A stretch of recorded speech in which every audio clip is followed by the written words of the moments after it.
Saat lagi kita akan mendengarkan kajian ilmiah siaran langsung dari Masjid Zadul Ma'ad, Pondok Pesantren Ibnul Qayyim, Jalan Brojakal, kilometer 5,5 Batu Ampar, Balikpapan. Selamat mendengarkan wa jazakumullahu khairan.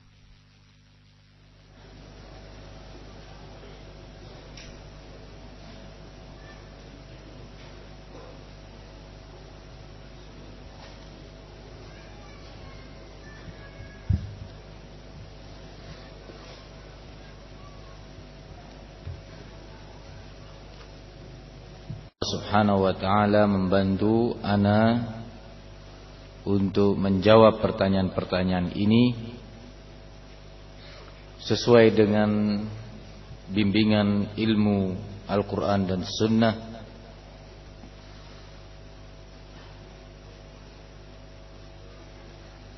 dan bermanfaat untuk semua yang mendengarnya.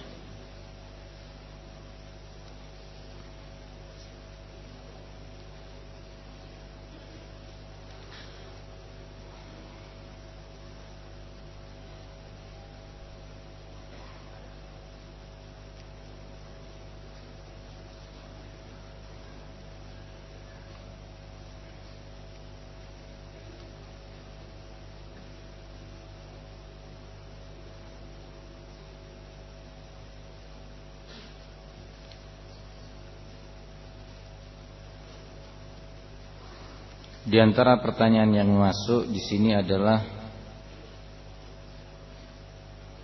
apa saran Ustadz terkait dengan pendidikan anak-anak yang sebentar lagi akan lulus SD? Ke pondok mana bisa ditempatkan? Banyak pondok-pondok ahli sunnah di Indonesia. Yang pertama, Ustadzuna Al-Ustadz Abdurrahman Mubarak, dan berbagai pondok lainnya yang enggak mungkin saya sebut satu persatu. Di Sumbawa ada pondok Ustadzuna Al-Ustadz Abdurrahman, Lombok hafizahullah Abu Usama. Banyak sekali. Di Muntilan, Magelang, di sana dibina oleh Al-Ustadz Al-Fadhil Ustadzuna Muhammad Sarbini Abu Abdillah hafizahullah.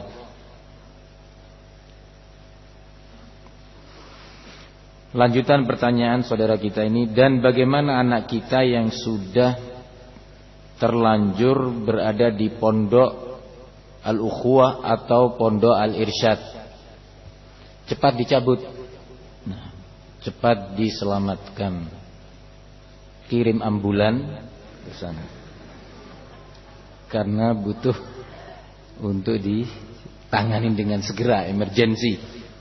Nah, ini adalah pondoknya Ahlul Bid'ah, Hizbiyin, Pondok Al-Irsyad Salatiga. Nah, dulu ana salah satu yang berada di situ.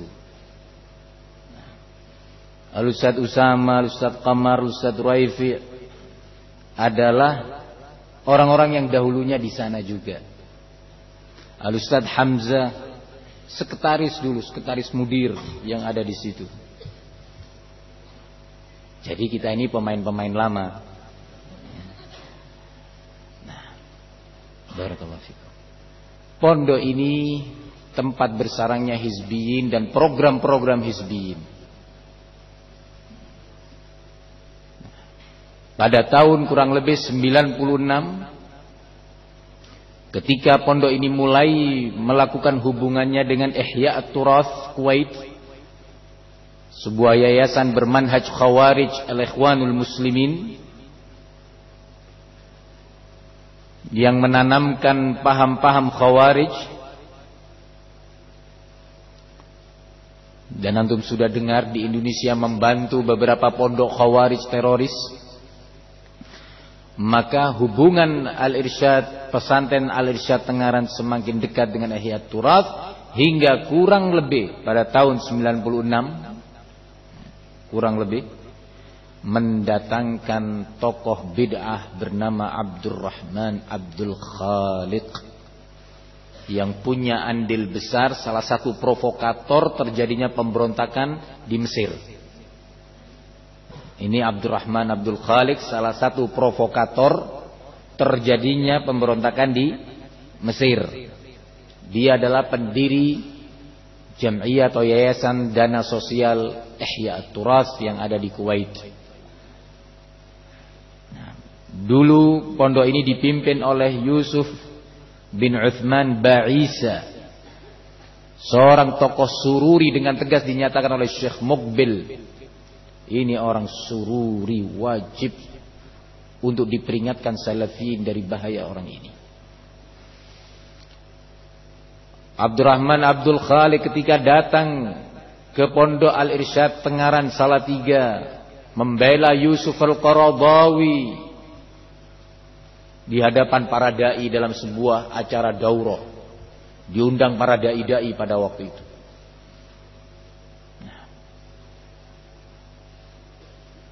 Kemudian membela Safar Al-Hawali dan Salman Al-Auda, diposisikan dan dipromosikan sebagai ulama yang harus dibela, dipuji, disanjung, diambil ilmunya. Siapa Safar Al-Hawali dan Salman Al-Auda? Masyayikh kita Syekh bin Baz dan yang lainnya menyatakan dua orang ini adalah berpaham Khawarij. Sejak tahun 93 kurang lebih fatwa itu sudah keluar. 93 antum di mana pada waktu itu? Nah, barakallahu fikum.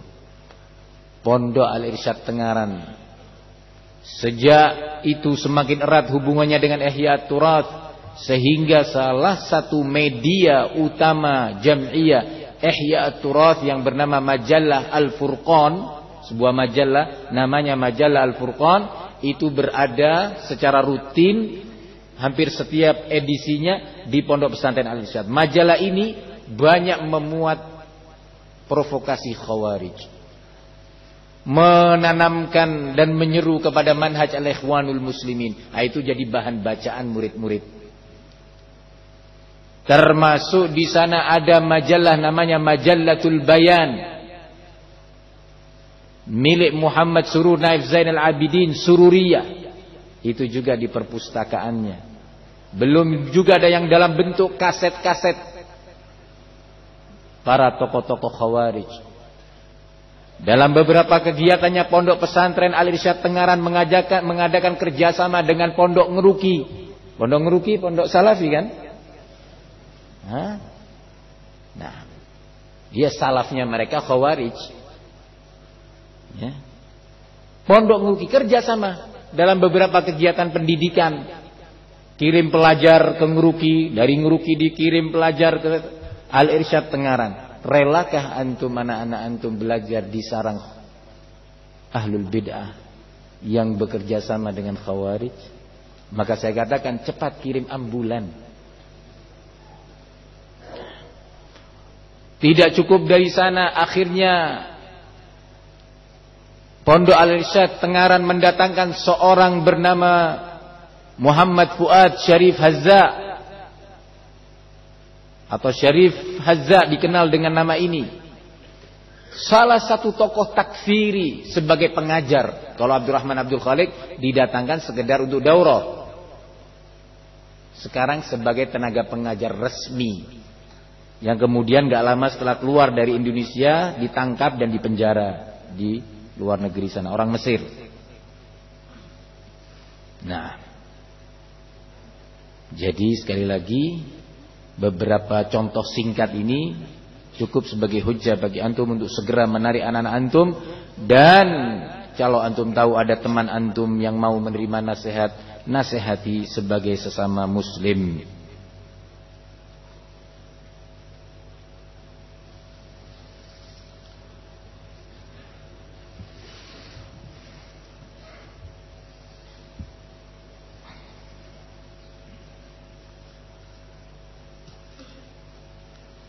Tolong disebutkan tokoh-tokoh Khawarij masa kini. Masya Allah.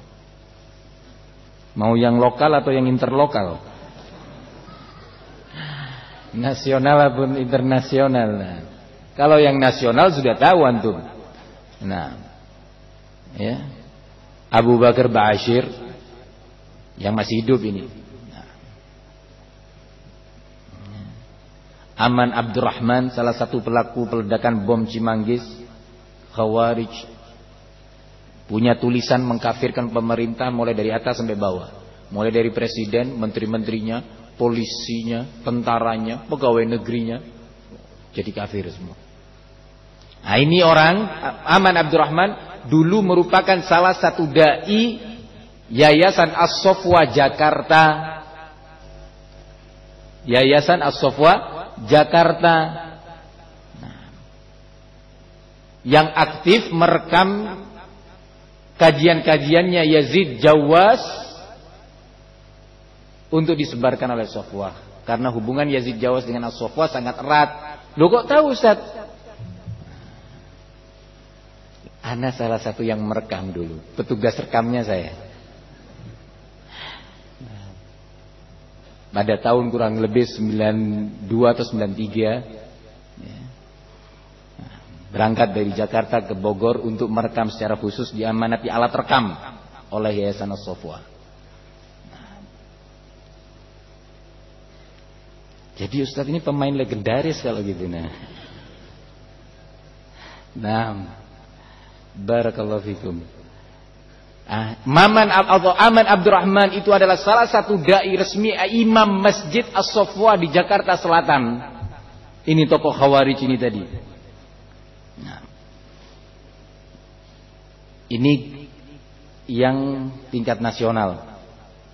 Nah, kemudian tokoh-tokoh yang membuka peluang untuk berinteraksi dengan Khawarij dari Indonesia ini banyak.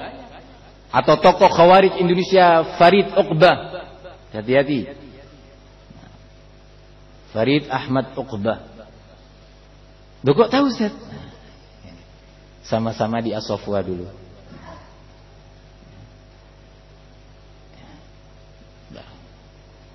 Kemudian kalau yang tingkat internasional, ya banyak dari tokoh-tokoh Ihya Turas yang berpaham Khawarij.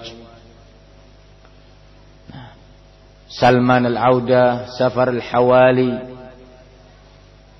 Nah, di sini banyak dai-dai yang memberi peluang untuk berhubungan dengan tokoh-tokoh Khawarij tadi. Yaitu dai-dai yang membela Ihya Turas dan yang semisalnya.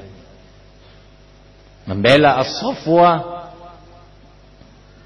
Tokoh Khawarij internasional Muhammad Hassan di Mesir, Al-Mighrawi.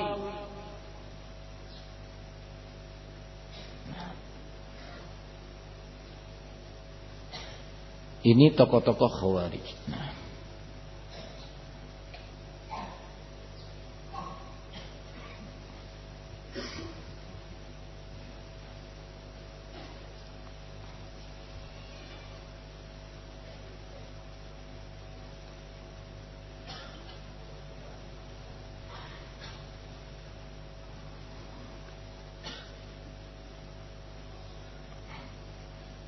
Ana dulu sebelum kenal Salafi sempat mengikuti kajian MTA yang di Solo. Apakah MTA Ahlul Bid'ah benar berpaham Mu'tazilah,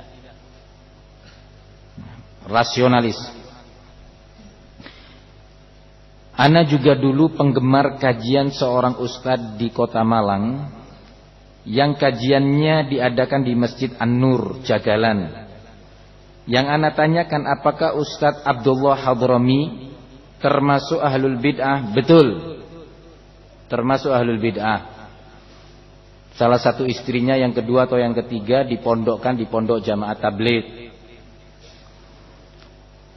Setahun yang lalu menghadiri acara halal bihalal yang diadakan oleh organisasi Umat Islam Bersatu di Kota Malang.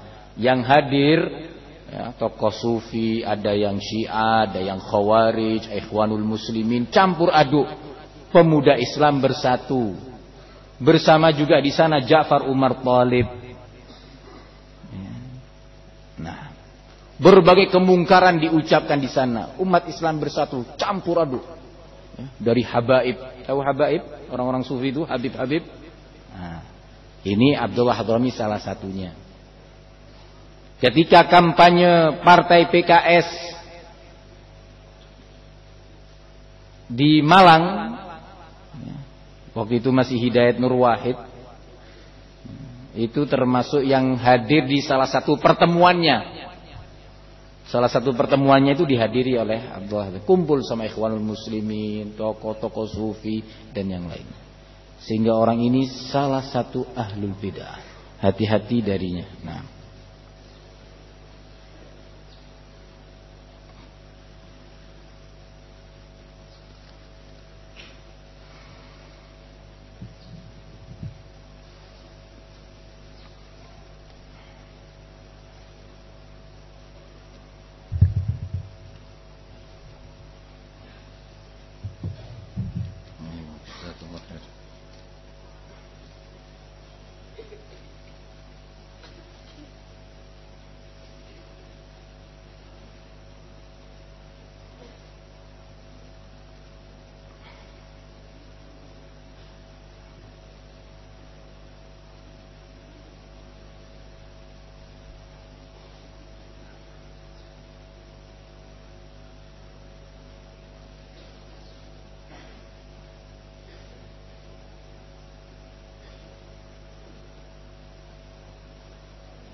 ada sebagian pertanyaan terkait dengan fikih, maka saya lewati. Sebagiannya sudah terjawab dalam pelajaran atau dalam kajian kita. Nah, afwan Ustadz, bagaimana pendapat antum tentang Ustadz Ja'far Soleh Jakarta, di Jakarta ini? Ini orang banyak mengucapkan syubhat. Antara lain, barang siapa yang bisa mendapatkan di Facebook ini, di Facebooknya, barang siapa yang bisa mendapatkan dana dari Ihya At-Turath untuk menyebarkan dakwah sunnah, maka dia orang yang cerdas. Apa tujuannya menampilkan status begini? Status itu yang baik adalah tauhid terbagi menjadi 3. 1, 2, 3. Itu status yang mendidik. Berkata Imam Ahmad tentang sebuah permasalahan, itu mendidik. Tiba-tiba muncul status seperti ini. Nah,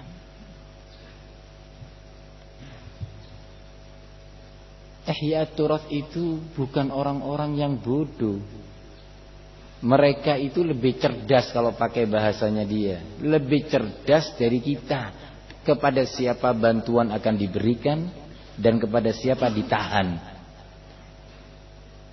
sesuai dengan tingkat loyalitas seorang dai, maka sebesar itu pula bantuan yang akan diturunkan. Dan loyalitas itu bertingkat-tingkat. Loyalitas tertinggi kalau dia sudah masuk secara resmi sebagai anggota atau dai resmi Ihya At-Turath. Ini cum laude.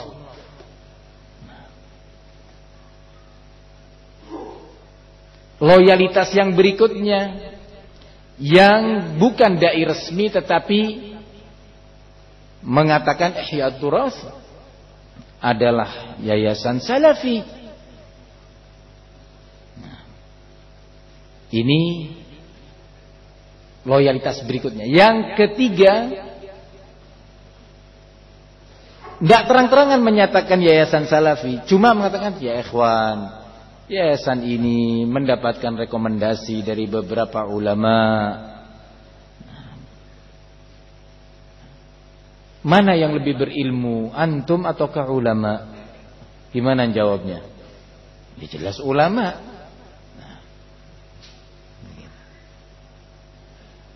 Yang berikutnya, kalau ada dai di setiap majlis atau beberapa majlisnya ditanya tentang Ihya Turath, nggak mau jawab.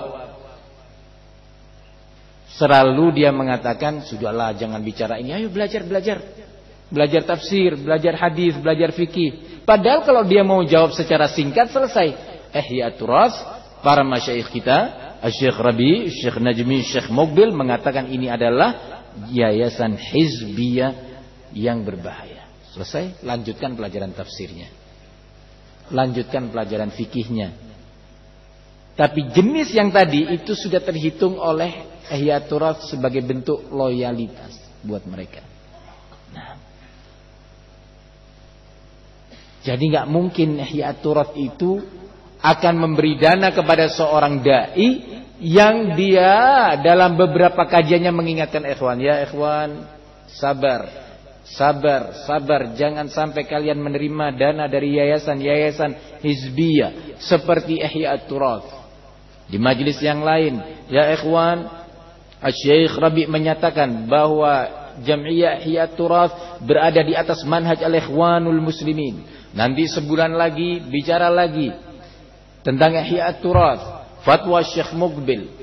Antum bicara tentang Abdurrahman Abdul Khaliq misalnya, nggak akan Ihya Turath datang membantu antum. Nah, nggak akan.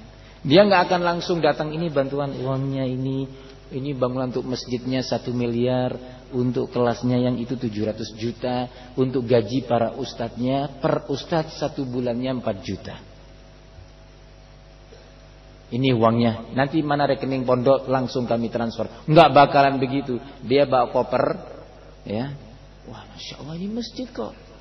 Nampaknya kalau ditingkat lebih bagus ini ya, untuk menampung para murid lebih banyak. Gimana perekonomian pondok? Untuk bulanan para ustadznya gimana? Ya per ustadz di sini dapat 1 juta. Loh, harga beras di sini berapa? Waduh, nggak cukup itu 1 juta. Sudahlah, nanti semoga ada rezeki ya. Nah, diiming-iming, pulang dia. Masya Allah, dia sudah lihat masjid kita, katanya harus diperbaiki, harus dibenahi. Datang lagi utusan, dites dulu, ya, dimasukkan laboratorium dulu, lab, nah, nggak sembarangan. Ya, antum kira mengajukan proposal gitu langsung diberi? Dites dulu. Di sini mereka punya intelijen yang mau ditanya, siapa Ustadz Fulan itu gimana? Gimana itu Ustadz Afifuddin yang namanya Ustadz Afifuddin itu? Itu aneh itu. Asobiyah Syekh Rabi. Oh, sudah. Tutup buku. Nah, itu bagaimana yang namanya Ustadz Usama Mahdi? Oh, itu apa lagi? Yang namanya Ustadz Komar Suaidi itu gimana kira-kira perlu dibantu? Wah, dia yang sering berbicara tentang Ihya Turath, bicara tentang Syekh Abdurrahman Abdul Khaliq. Tutup, selesai. Nah, jadi Jam'iyah Ihya Turath itu didirikan di atas sikap al-wala wal bara hizbiyah. Sikap loyal dan benci di atas manhaj mereka. Barang siapa yang loyal kepada mereka, tokoh-tokohnya, program-programnya, maka itu yang akan dibantu. Barang siapa yang tidak demikian, jangan berharap. Oleh karena itu, praktek menunjukkan, sejarah memberi pelajaran kepada kita bahwa tidaklah Ihya Turath datang ke sebuah negeri kecuali membuat perpecahan di kalangan salafiyin. Antara salafiyin yang istiqamah, sabar, dengan salafiyin yang menjual manhajnya demi beberapa kepentingan yang diangan-angankan. Barakallahu fikum. Ini salah satu pernyataan orang yang namanya Ja'far Saleh. Kemudian yang kedua, dia memuji pengelola Radio Roja, dikatakan sebagai salafi murni. Nah, ini salah satu syubhatnya. Nah, ya. Dan di antara pernyataannya bahwa permasalahan Ihya Turaf antum tidak akan ditanya di kubur antum.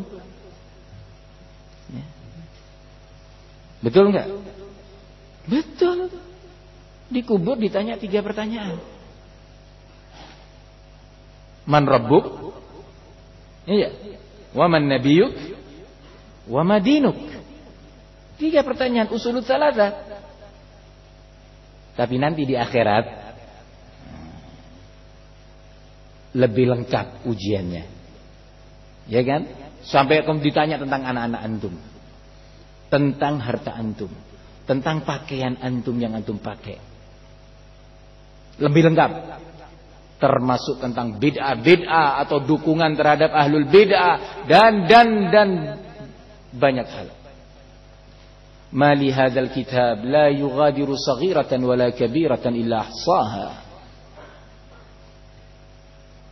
Ada apa dengan kitab catatan amal ini? Tidak ada satu dosa yang besar maupun yang kecil, semuanya tercatat. Nah itu mayoritasnya tidak ditanya di kubur. Yang dikubur 3 pertanyaan. Tapi anda ya akhi, merasa aman dari pertanyaan Allah, pertanggungjawaban di akhirat nanti yang Allah akan bicara langsung anda. Ini talbis. Ini adalah pengkaburan. Sebagian ikhwan, iya ada apa antum ini bicara tentang Ihya Turaf, padahal antum gak akan ditanya di kubur antum tentang itu. Iya, betul. Saya gak akan ditanya di kubur tentang Ihya Turaf. Tapi di akhirat nanti. Barakallahu fikum. Pertanyaannya lebih luas, mencakup berbagai urusan. Nah,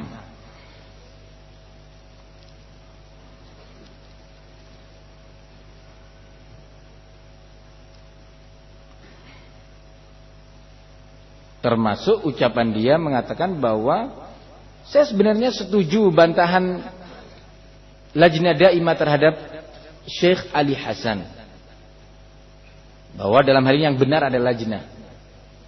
Tapi buat apa permasalahan ini dijadikan sebab perselisihan di antara kita?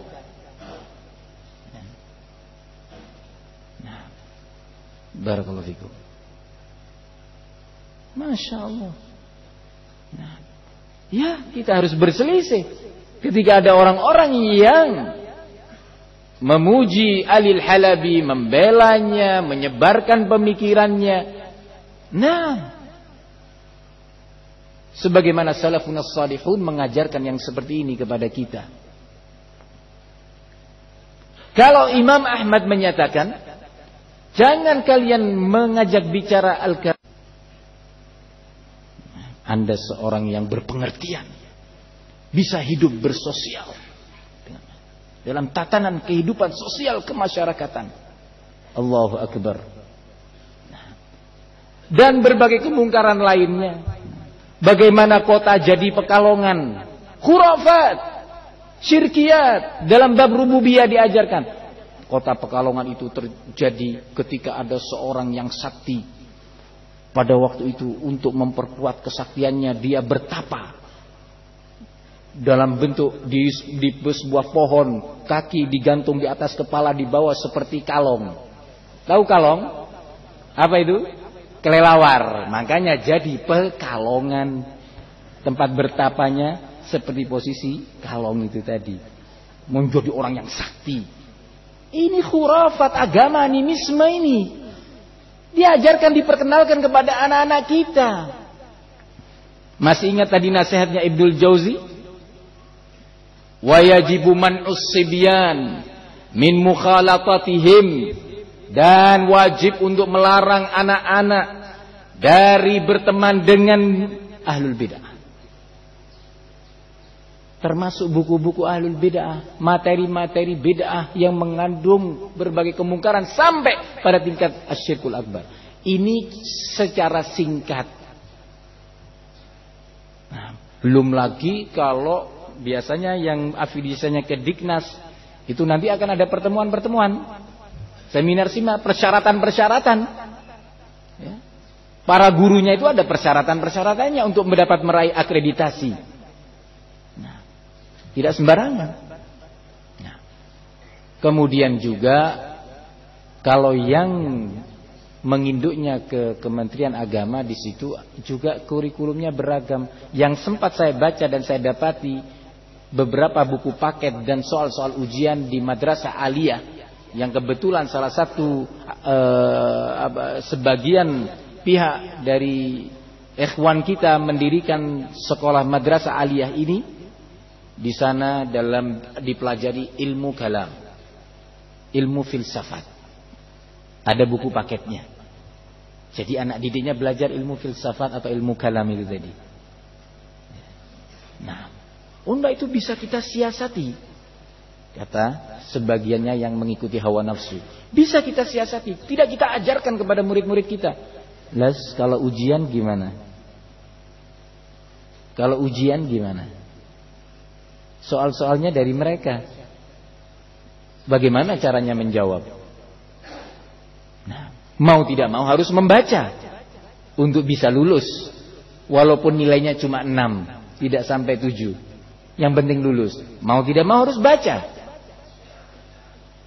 Kata Imam Syafi'i, man ta'allama ilmal kalam hukmi fihi ayyudraba bi jaridin nakhl wa yutafu fil asyair wa yuqalu inna hadha jazaa'u man ta'allama ilmal kalam.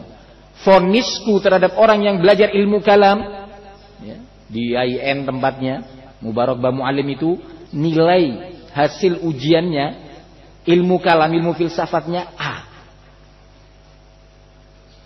Ilmu kalam A, ilmu filsafat A. Luar biasa kan? Berarti memang sudah mumpuni. Nah, ini kalau menurut Imam Syafi'i, Mubarak Bamu Alim dan yang semisalnya, maka dia harus dipukul dengan pelepah kurma. Karena di Indonesia tidak ada pelepah kurma, pakai pelepah kelapa. Nah, ya. Kemudian kata Imam Syafi'i, dibawa keliling di kampung-kampung, seraya diumumkan, inilah hukuman bagi orang yang belajar ilmu kalam. Ya. Ini yang nilainya cum laude dalam bidang ilmu kalam, salah satu pemateri di radio atau TV Roja salah satunya.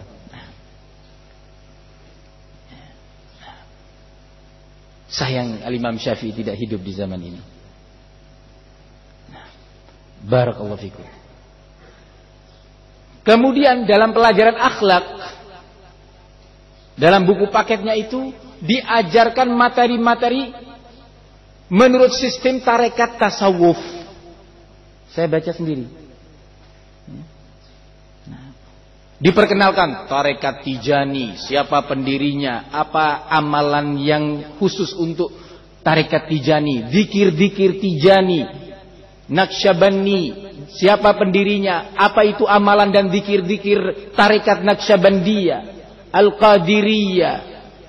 Diperkenalkan kepada tokoh-tokoh sufi dan disimpulkan bahwa upaya terbaik, sistem terbaik dalam membenahi kehidupan sosial kemasyarakatan adalah dengan cara tarekat tasawuf atau sistem sufi. Ya subhanallah. Sudahlah, ahli sunnah nak katakan sabar, sabar. Pondok-pondok pesantren ini ada barokah, sudah berapa banyak melahirkan para dai yang Allah berkahi ilmunya. Ana mendatangi beberapa daerah di berbagai pelosok Nusantara ini. Datang di beberapa daerah Kalimantan, saya jumpa beberapa ustadz di sana, ustadz muda. Saya tanya, muridnya belajar di mana dulu? Muridnya Ustadz Abdurrahman Lombok. Masya Allah. Membina di sana, belajar ikhwan tanpa menimbulkan keributan, akhlaknya baik. Tidak merepotkan ikhwan dalam masalah Ma'isyah dia, kehidupan dia kondusif. Saya datang ke Belitung, salah satu ustadz masih muda juga. Saya tanya, di mana dulu belajar? Di Temanggung. Muridnya Ustadz Komar. Masya Allah. Nah, yang sana lagi muridnya Ustadz Abdurrahman Lombok juga. Di sana lagi muridnya Ustadz Afif. Barokah. Sementara di beberapa tempat, siapa di sana ustadznya? Fulan. Dari mana? Dari Yaman dulu. Muridnya Syekh Mukbil bahkan. Ya. Tapi bikin ribut. Ya. Akhlaknya nggak bagus. Nah, tidak memberi contoh dan teladan yang baik buat ikhwan.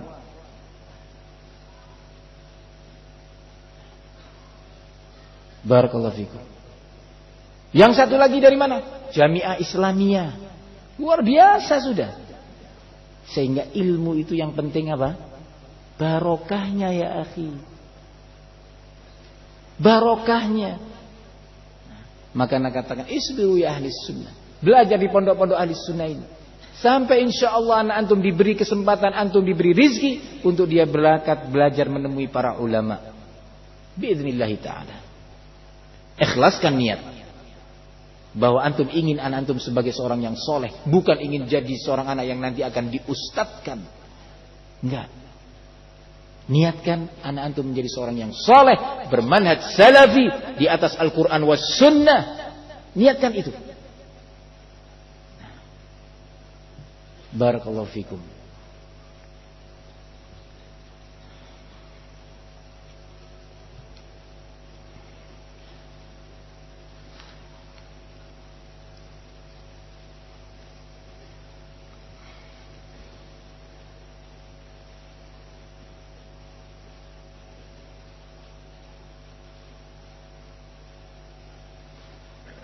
Ini pelajaran akhirnya jarah wa ta'dil ini. Nah, Ustadz, apakah Ustadz Asnur yang ada di Kendari itu hizbi? Hajuri dia. Madhabnya apa? Hajuri. Termasuk kelompok Al-Hajawurah. Kata Syekh Muhammad bin Abdul Wahab Busabi, pengikut Yahya Al-Hajuri, nama kelompoknya adalah Al-Hajawurah. Nah, Asnur ini salah satu kelompok Al-Hajawurah yang suka melecehkan ulama. Nah,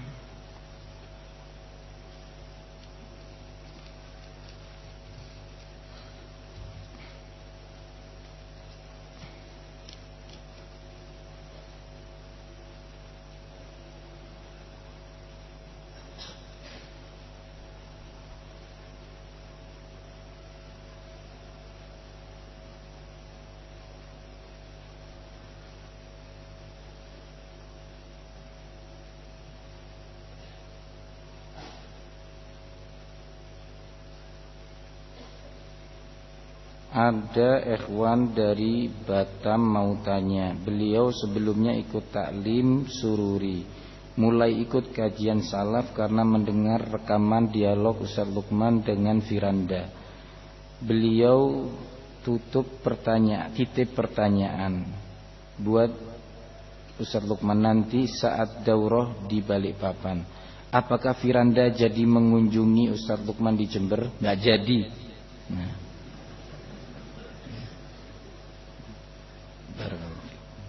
nggak jadi dan tidak diharapkan untuk datang mengunjungi, karena orang ini suka berdebat, berdusta dan suka berdebat. Nah,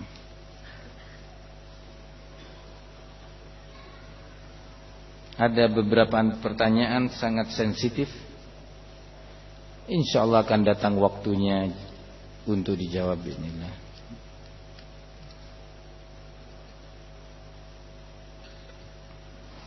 Ustaz, tolong jelaskan sedikit tentang kesesatan Yusuf Al-Qaradawi. Banyak sekali, walaupun sedikit yang antum minta. Syekh Mukbil dalam 3 kaset berbicara tentang Yusuf Al-Qaradawi, 3 jam lebih. Saya sebutkan ini sengaja kenapa sekarang beredar setelah di dalam 3 bulan terakhir ini, bahwa berbicara tentang ikhwanul muslimin dalam waktu yang panjang itu bukan caranya Syekh Mukbil.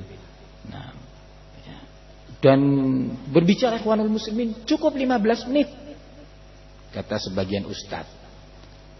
Lah Syekh Mukbil bicara satu orang, Qardawi, 3 kaset 3 jam lebih, dan saya hadir pada tahun kurang lebih 97. Nah, ya. Berbicara tentang Abdurrahim At-Tahan As-Sufi yang pernah ada di Indonesia mengajar di Lipia, Jakarta.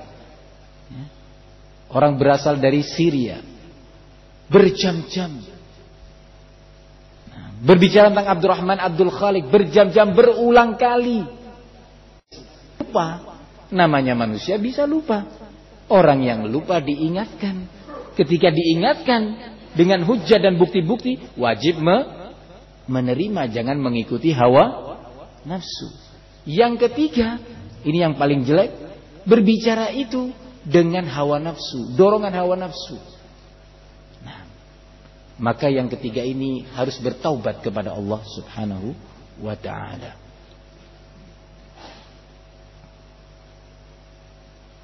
Tentang Yusuf Al-Qaradawi sudah ada beberapa kaset penjelasan asatidzah kita, nanti bisa ditanyakan secara lengkap. Nah,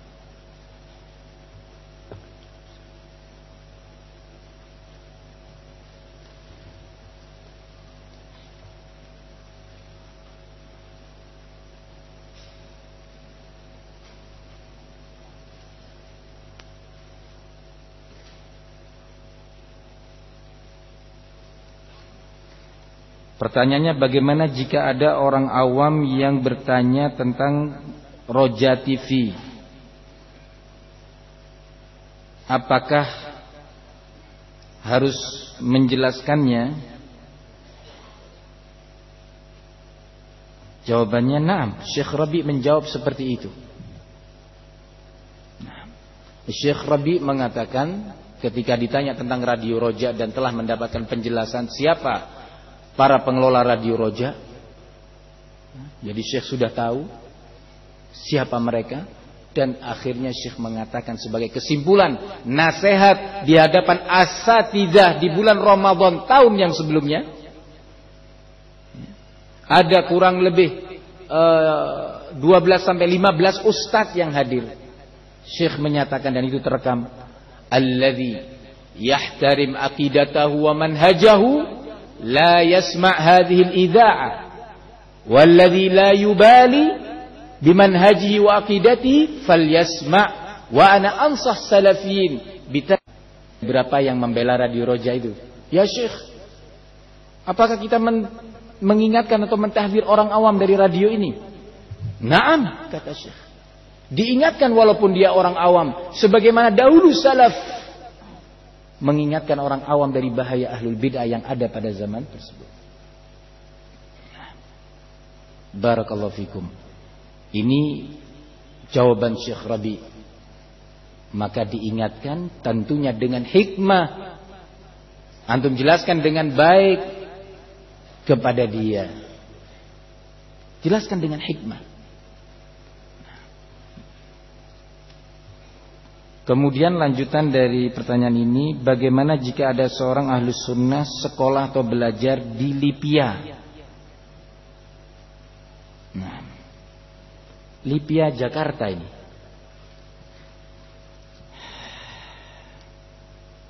Yang saya tahu Lipia karena saya dulu sering bolak-balik ke situ, keluar masuk perpustakaannya.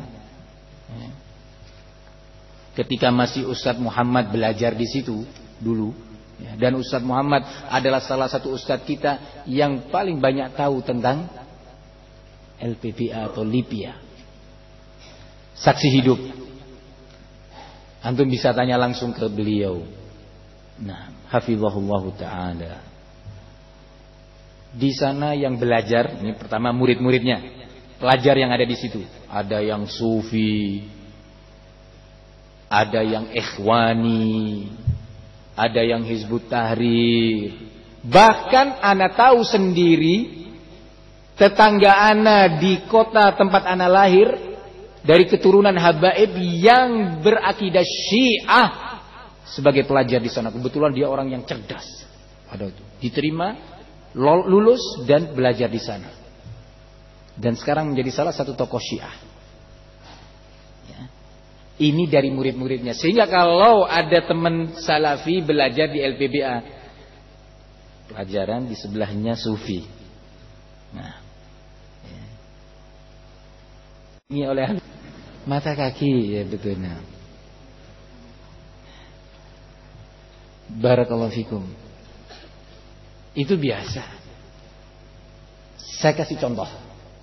Salah satu dosen di LPBA, siapa yang mentahdir dari Ngeruki? Syekh Rabi, dilarang belajar di Ngeruki. Saya nggak kenal Ngeruki.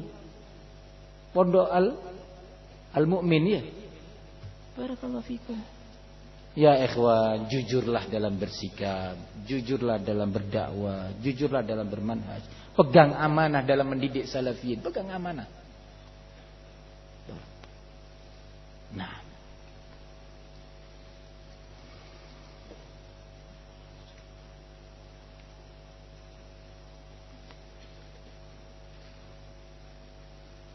apakah benar boleh dikatakan Yazid Jawas adalah salafi goncang? Enggak. Hizbi, bukan salafi goncang, hizbi. Nah.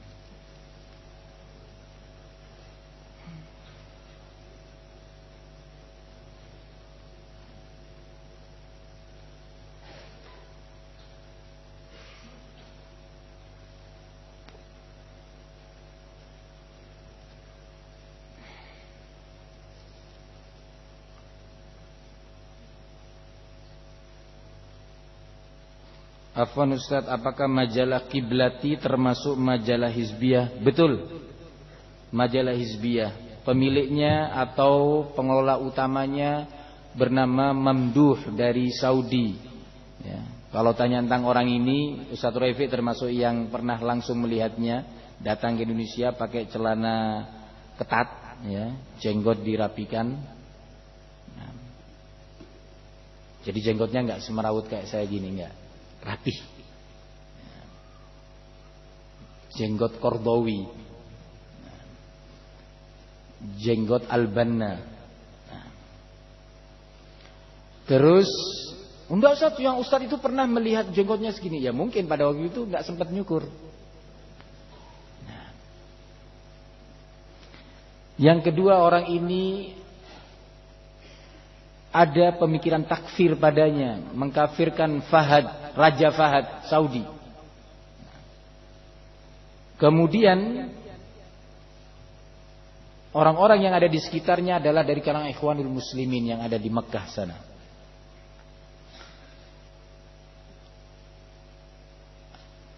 Ana mendengar sampai kepada ana bahwa Ja'far Saleh di Jakarta ditanya tentang majalah Kiblati. Jawabannya membikin orang bingung. Majalah Kiblati, Kiblati, Kiblatuna, Kiblatukum. Ya. Subhanallah, ini bukan jiwa, enggak punya jiwa pendidik. Amanah mendidik salafiyin. Berbahaya ini orang. Di antara syubhatnya di hadapan Syekh Rabi mengatakan tentang para pengelola Radio Roja, Yazid Jawas, termasuk para pemateri dan yang lainnya. Ya Syekh, tapi mereka itu yuqarrir madhab as-salaf. Mereka itu membenarkan, mengikrarkan madhab salaf dalam masalah tauhid, akidah. Kata Syekh Rabi, dijawab langsung. Ini Syekh Rabi. Ya.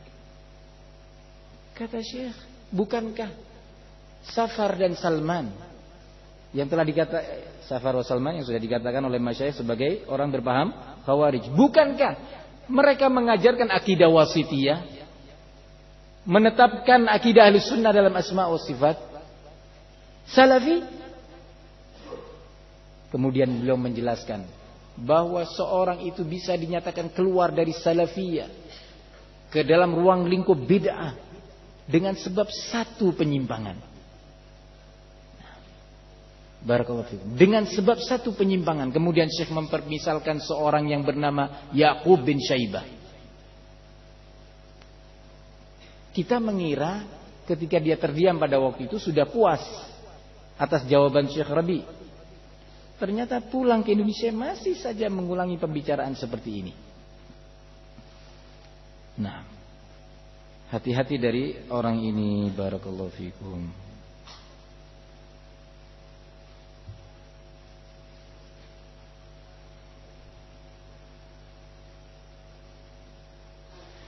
Saya baru rujuk dari LDII Islam Jamaah. Apa nasihat Ustadz buat saya? Thalabul ilmi, belajar. Jangan putus asa, belajar dan belajar. Belajar akidah, belajar fikih, belajar bahasa Arab, belajar hadis, belajar manhaj kepada ustadz-ustadz salafiyin. Nah, sabar antum, sabarkan diri antum untuk belajar. Nah,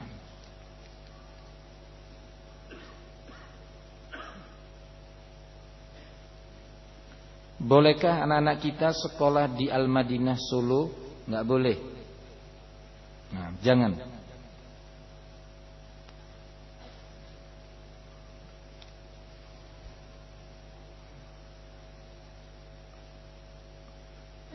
Kalau ada seorang ustadz atau syekh yang berulang kali diundang oleh hizbiyin ke tempat mereka untuk memberikan daurah, ada beberapa kemungkinan. Kemungkinan memang ustadz tersebut atau syekh tersebut tidak tahu bahwa ternyata panitianya itu adalah dari kalangan hizbiyun. Maka yang seperti ini harus diberi udzur dan segera diberitahu. Kalau ternyata dia tahu dan hizbiyun masih suka mengundang dia, berarti pada manhaj ustadz ini ada sesuatu yang orang-orang hizbiyin melihat ada peluang untuk merekrut dia. Maka kalau jenis yang kedua ini kita harus mewaspadainya. Masya Allah, ini pertanyaannya keras-keras ini. Sudah ustadznya keras, pertanyaannya keras-keras. Nah.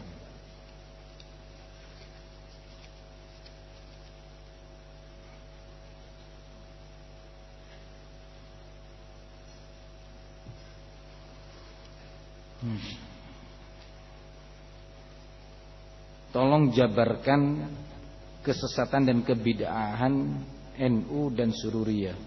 Butuh daurah. Daurah tersendiri ya akhi. Kesesatan NU daurah tersendiri 5 hari. Tentang Sururiyah juga butuh daurah khusus.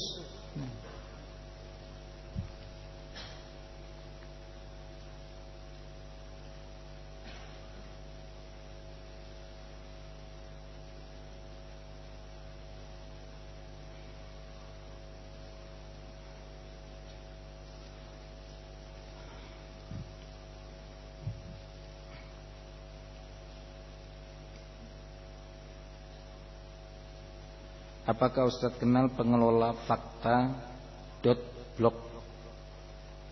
Apa ini? .com. Enggak paham. Enggak paham siapa itu. Pokok yang blog.com net or tidak kenal, enggak paham.